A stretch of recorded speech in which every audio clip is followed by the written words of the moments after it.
उत्तर प्रदेश के कन्नौज से इस वक्त की बड़ी खबर। जिला निर्वाचन अधिकारी के समक्ष पहुंच भाजपा प्रत्याशी इमरान बिन जफर ने किया अपना नामांकन। कन्नौज में भी नामांकन प्रक्रिया आज से हुई आरंभ। भारी पुलिस बल की मौजूदगी में बसपा प्रत्याशी ने किया नामांकन। जी आपको बता दें, कन्नौज लोकसभा चुनाव के लिए आज बसपा प्रत्याशी इमरान बिन जफर अपने चुनावी कार्यालय में पहुंचे, जहां पर कार्यकर्ताओं को संबोधित करने के बाद दर्जनों वाहनों पर सैकड़ों कार्यकर्ताओं के साथ कलेक्ट्रेट पहुंचे। कलेक्ट्रेट में प्रवेश से पहले ही मौजूद पुलिस प्रशासन द्वारा उनके वाहनों को रोक दिया गया। प्रत्याशी इमरान बिन जफर अपने 5 प्रस्तावकों के साथ जिला निर्वाचन अधिकारी के समक्ष पहुंचे और वहां पर पहुंचकर अपना नामांकन किया। नामांकन के बाद बाहर निकले, क्या कहा उन्होंने आप सुनिए।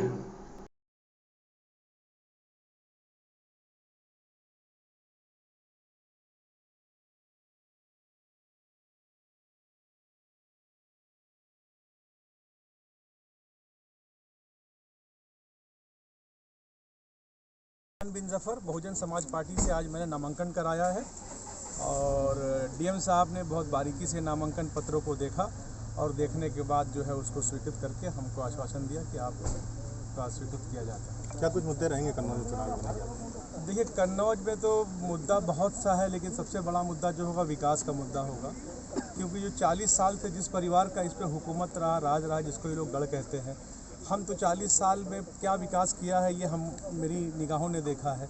हम गांव-गांव जा रहे हैं, चाहे वो छिबरा मऊ का हो, रसूलाबाद का हो, विधुना का हो या आपकी कन्नौज सदर का हो।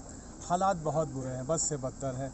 इनकी सारी जो पिछली सरकारें गई उन्होंने दिखावा किया, बड़े बड़े काम किए जो भी किए, लेकिन ज़मीनी स्तर पे जो काम जनता के हित में, जो जनता वोट करती है जिनको अपनी उम्मीदों के साथ, लेकिन उन पे खड़े नहीं उतरे।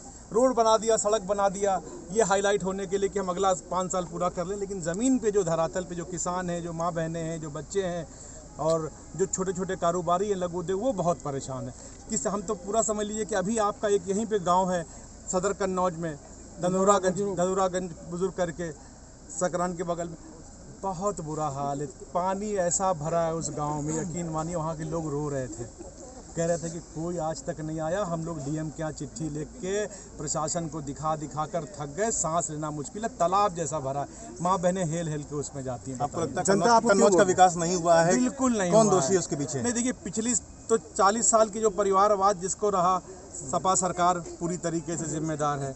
उसके बाद सरकार 2014 के बाद 2019 में जो बीजेपी की सरकार आई, मोदी के लहर में यहाँ के सांसद बने युवा सांसद सुब्रत पाठक, उनको कन्नौज के लिए बहुत काम करना चाहिए था, लेकिन उन्होंने भी वही रवैया अपना लिया जो सब सांसद करते हैं। वो भी सपा के पैटर्न पे चले गए, हवाई बातें हुई और जो विकास होना चाहिए उनका जो गोद लिया गाँव, पुरनपुरवा जो गाँव गोद लिया उन्होंने, उसके हालात आप जाके देख लो कितने बुरे हैं। तो सारा कुछ इसमें यह है कि विकास पर रहेगा, परिवारवाद। 10 दिन में हमने जिस तरीके से चुनाव लड़ा, जनता ने जो प्यार दिया और जनता को उस बात का अफसोस रहा कि आपके पास वक्त कम था, आप पहुंच नहीं पाए, फिर भी हम 5000 के आसपास वोट पाए मोदी लहर में।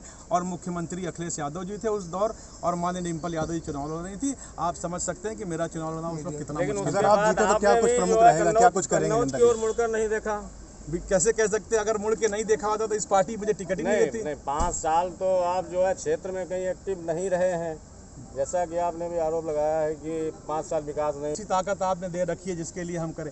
हम पिछले 2014 से 2024 चल रहा है, हमारा पूरा गांव गुरसहायगंज समधन से लेके जितना भी कन्नौज लोकसभा का था उस सबसे मैं बराबर संपर्क में था। और आज इस दल से मुझे टिकट मिलना सिर्फ मेरी ईमानदारी, मेरा निष्ठावान और जिस तरीके से हम कन्नौज की जनता ने मुझे बुलाया, मतलब आवाज़ लगाई मुझे कि अगर कोई लड़ सकता है कन्नौज से, कोई मुस्लिम प्रत्याशी अगर कोई लड़ सकता है तो इमरान बिन जफर ही लड़ सकता है, दूसरा कोई नहीं लड़ सकता। वैसे एक बात कहेंगे कि मीडिया अन्य जगहों पर जब नामांकन हो रहे हैं मीडिया अंदर जा रही है, आपका आज नामांकन था, पहला आप ही नामांकन था, मीडिया क्यों नहीं जाने दिया? इससे क्या कहेंगे? इसका मुझे बिल्कुल जानकारी नहीं थी। मैंने तो प्रशासन का पूरा प्रोटोकॉल फॉलो किया, हमारी भीड़ को वहाँ रोक दिया गया, हम उसको एक्सेप्ट कर लिए, कोई हुल्लड़ नहीं, कोई नहीं। हम एक सड़क पकड़ के किनारे आए, प्रशासन साथ चल रही थी। आगे हमारी 3 गाड़ी को अलाउ किया, 3 गाड़ी में हम 15 लोग आए। यहाँ से बोला गया प्रत्याशी सहित 5 लोग जाएंगे, हमने उसको फॉलो किया।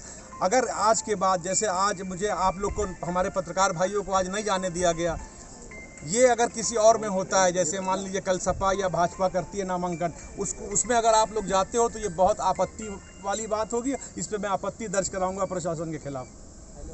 धन्यवाद।